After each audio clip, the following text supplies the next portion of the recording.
Radní v Nejtku na Karlovarsku prosadili vyhlášku proti hazardu. Chtějí tak vytěsnit herny hlavně z náměstí.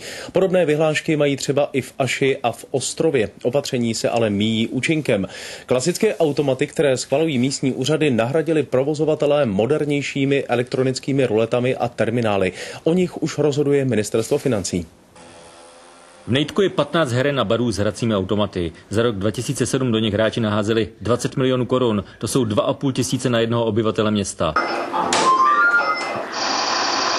A další důvod k přijetí vyhlášky. Ve stejném roce zasahovala městská policie u 50 případů výtržností. 39krát to bylo u heren a barů. Nejdek má příjem z této činnosti zhruba 3 miliony korun ročně, ale z morálních důvodů prostě jsme připraveni o tyto peníze přijít. Miliony na povinných odvodech ze zisku heren byly ochotny oželet i další radnice. Problém je, že se nám zase začínají vracet ty automaty, a to jako videoloterijní terminály, ty povoluje Ministerstvo financí bez ohledu na naši vyhlášku. Tato vyhláška nám přinesla 2 milionovou díru v rozpočtu a pocit hlupáku. Peníze z moderních hazardních strojů, které povoluje Ministerstvo financí, jdou do státního rozpočtu